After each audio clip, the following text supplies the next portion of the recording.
There have been many times where I sit down and think up ideas for videos, and a few days ago I uploaded a video where I said that doing a round 50 where every round I got a new gobblegum is something I wanted to do. Well, this was going to be that video, but it's not. You see, I downloaded a mod called Gum Game, which gives you a new gobblegum every round.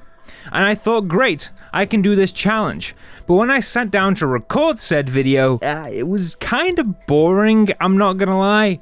So I came up with this. Today I am going to attempt to beat the Shadows of Evil Easter egg whilst using the Gum Game mod. A few months ago I made a different video doing something similar, but it was a gun game, and I actually beat the Easter egg with that mod. But the thing is, a gun game mod forces you to use every gun, and there are a lot of pretty awful guns in Call of Duty, which adds a pretty nice challenge. With the Gum Game mod, there really aren't that many bad gobblegums. There are some that aren't that useful, but they aren't really that bad. Plus, you also don't have to actually use the gobblegum. It can just sit there in your inventory. So that's why I'm not going to be allowed to buy any perks. Now, I can use perks, don't get me wrong, but I can't buy them. So if I were to get any of the 3 gobblegums that give you perks, On the House, Perkaholic, or Raindrops, then that's fair game. I'm just not allowed to manually go out and buy them. I'd also love to say that I wasn't allowed to buy anything at all, and every item I used had to exclusively come from gobblegums.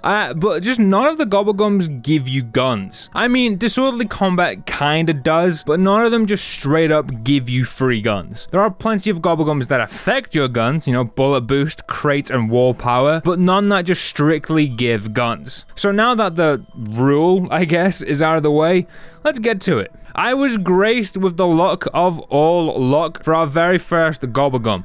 Shopping free. Shadows of Evil is by no means a cheap map, and being able to just freely run around and open as much of the map as possible without worrying about points, it's just perfect. So with our first gobblegum down and most of the map open, I could start these Easter egg steps. Firstly, the gateworms. With the shopping free, I prioritized getting to every character ritual table, and by the end of the first round, I had both Nero and Floyd's gateworms. And by the end of round 4, I had the 2 final gateworms, meaning that Pack-a-Punch could now be opened. It was also now that I was realizing just how many random and honestly kinda useless gobblegums there are, as I currently had firing on all cylinders, which just allows you to shoot and sprint. And I'd already had another pretty lackluster gobblegum being Temporal Gift, which just increases the length of drops. It was also at this time I was beginning to think that actually getting any of the perk gobblegums was going to be a miracle. And knowing my luck, a miracle that was never going to come. Anyway, by the end of round 4, Pack-a-Punch was open and it was time to start working on getting the sword, and then upgrading it. This was also coincidentally when my 4 brain cells just decided that now was the perfect time to just stop working. Alright, and look, I'll be the first to admit that I am a bit of an idiot, but my 4 brain cells for the life of me cannot remember the steps to every single Easter egg that there is. So, therefore, I have written down in my notepad almost every Zombies Easter egg, or at least the ones that I have attempted to beat at some point on this channel. But you see, the thing is, my notes make absolutely no sense, and there's no real way for me to explain this, so I'm just gonna read them to you. Step 1. Beat the rituals. Step 2. Cable cutter symbols. 3. Enter rift, shock some symbols on wall. 4. Place egg in Cthulhu statue, fill with souls times 4. 5. Place egg in altar. Great description of what altar. Get sword.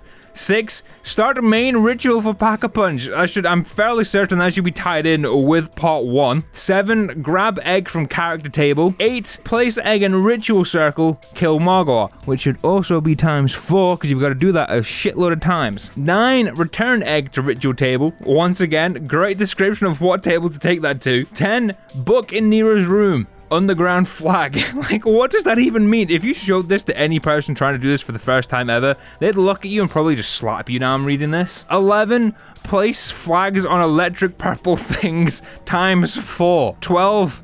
Boss fight. Like, where is the description? Where is, like, I need to learn how to, like, write notes properly and in a concise manner that actually describe what I've got to do, because I swear to God, I come around to doing these maps every couple of months and I read through these notes and I just stare at it and go, what the fuck was I doing when I wrote this?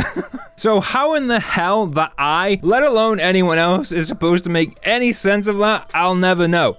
But we move. After a couple of train rides, I have all of my symbols for the sword. I head back down to the wall, and then of course I enter the wrong code. The next round, however, I entered it correctly, and we now have our egg. Now it's time to start collecting souls for our egg in all of the Cthulhu statues around the map. The first two are done very easily on round 8, and now we are into round 9.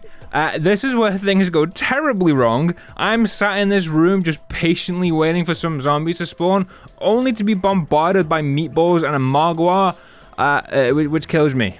Like, just insta-dead. I didn't even have a fighting chance, and just like that, attempt 1 is done. Now, I wasn't about to quit, so we run it back. I may have forgot to hit record until like round 3, but honestly, you didn't miss much. I spawned in and immediately got an extra credit as my first gobblegum, which, as far as starting gobblegums go, that's a pretty solid one. And speaking of round 3, I now had a power vacuum, which was pretty wasted, but I then pulled the ray gun out of the box, which was a huge pull for us. Vodka Punch was once again opened by round 4, and we were once again on the hunt for some symbols, but thankfully this time I actually knew what I was doing and I got them done fairly quickly, and by round 6 we were ready to start filling our egg with souls. Whilst I was getting my symbols, I also picked up every zombie player's favorite crutch weapon, the KRM. I then also managed to pull a bullet boost on round 7, meaning I could get some free AATs, to which I got dead wire first try. My setup was now looking very solid and I was starting to feel quite confident. Round 9 and the egg was no longer yearning for souls, and I had my sword, but now it was time for the upgrade. This step was quite worrying as it requires you to kill 8 Margwas, which would usually be fine, but I had no perks, which meant the slightest little screw up would most likely leave me dead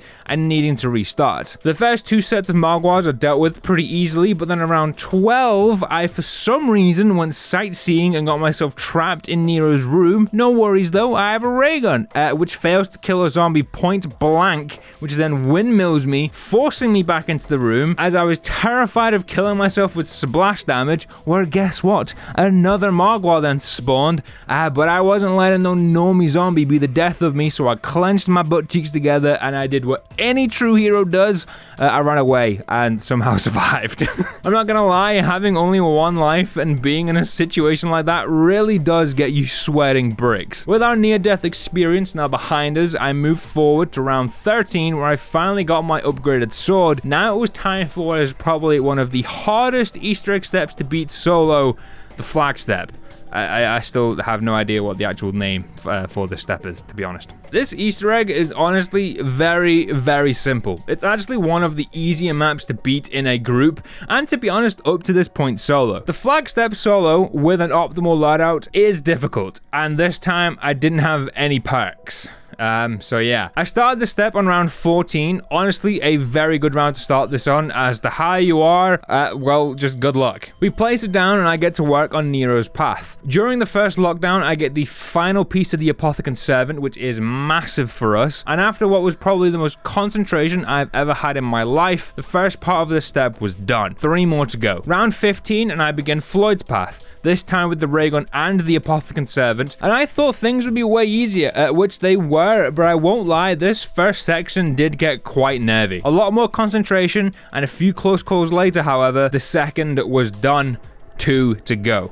Round 16 and I start Jessica's path. This one for me has probably one of the hardest first sections, which I got very close to failing, but then funnily enough one of the easier second sections which I breezed through, and then there was one. At this point I'm stressing out. It's round 17, I've still not got any perks, I've not really had any good gobblegums at all this game, and I am 1 step away from what is a pretty easy boss fight. I pick up the last flag and I place it down at the beginning of Jackie's path. Things are going well, but then out of nowhere, 2 meatballs come flying around the corner, both hitting me, and then I think a bug shoots me, sending me down. So all of that stress, patience, and progress is just undone in a matter of seconds. I haven't felt defeat this much after losing a challenge before, and this is by far one of the most difficult things I have attempted to do in quite some time, and to get that close and fail, yeah, it hurts the soul a bit, I'm not gonna lie. This will be completed by me someday, but today is not that day.